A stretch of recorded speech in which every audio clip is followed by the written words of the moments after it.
নমস্কার বন্ধুরা, দেখো চিংড়ি মাছ এনেছি। আজকের একটু অন্যরকম করে রান্না করে খাবো, তোমাদেরকেও দেখাবো। তোমরা চিংড়ি মাছ তো জানো সবাই, অনেকে অনেক রকম রান্না করে। আজকে আমি আরেকটু অন্যরকম রান্না করব, খুব শর্ট টাইমে এই রান্নাটা করা যায়।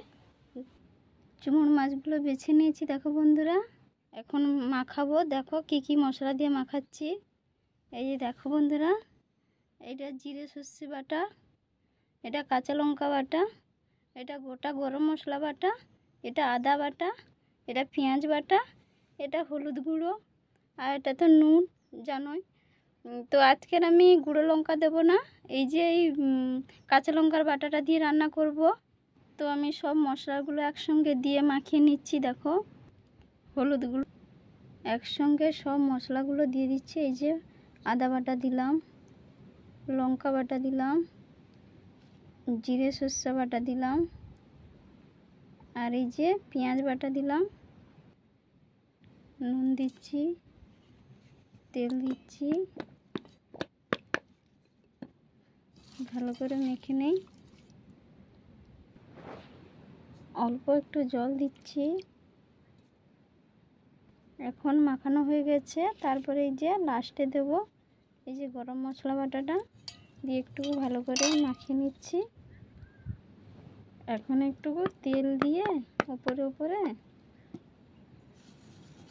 ভালো করে নাড়িয়ে ঢাকা মেরে দিচ্ছি বন্ধুরা।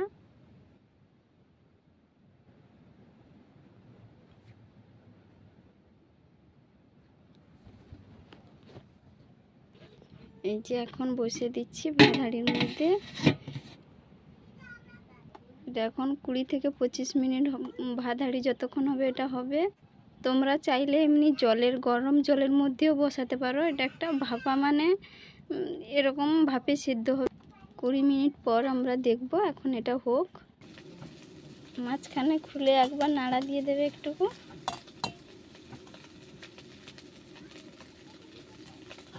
ভালো করে একটু নাড়া করে দেবে, তারপরে হয়ে যাবে। এরপরে ঢাকা দিয়ে আর একটুকু আর 10 মিনিট মতন বসিয়ে দিলে হয়ে যাবে। এই যে আবার 10 মিনিটের মতন দিয়ে দিলাম। আমি ভাত রান্না করছি বলে তাই ভাতের হাঁড়ির মুখে দিয়ে দিলাম। তোমরা চাইলে গ্যাসে প্রেসার কুকারের ভিতরে দিয়েও করতে পারো, এমনি কড়াইয়ের মধ্যে জল দিয়েও করতে পারো। যে যেরকম চাও সেরকম রান্না করতে পারো। তো এই রান্নাটা খুব টেস্টি হয়, আর খুব শর্ট টাইমে হয়। এটার জন্য এক্সট্রা কোনো সবজি কাটতে হবে না, কিছু না। চিংড়ি মাছ নিয়ে এসে বেছে মশলা বেটে মেখে ভাতের হাঁড়ি মুখে বসিয়ে দেবে, দেখবে হয়ে যাবে। এই যে দেখো বন্ধু, কমপ্লিট হয়ে গেছে রান্না। এই যে হাঁড়ি এখন নামিয়ে নেব। নামিয়ে তোমাদের দেখাচ্ছি কীরকম হয়েছে। এই যে দেখাচ্ছি, দেখো বন্ধুরা, এই যে কমপ্লিট। এই যে খাওয়ার জন্য একদমই রেডি। আমাদের বাড়িতে তো আমি প্রায় রান্না করি। আমার ছেলে খেতে ভালোবাসে চিংড়ি মাছের ভাতে। কালারটা একটু সাদা হয়েছে কারণ আমি কাঁচা লঙ্কা বাটা দিয়ে রান্না করেছি। এটা গুঁড়ো লঙ্কা বাটা দিলে লাল হতো। তোমরা চাইলে এটা গুঁড়ো লঙ্কা দিয়েও রান্না করতে পারো।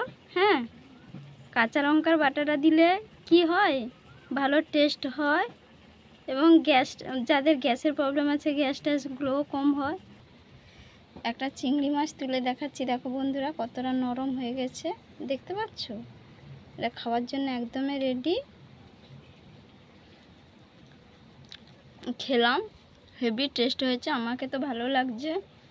তোমাদের কেমন লাগে কমেন্ট করে জানো। টাটা বন্ধুরা।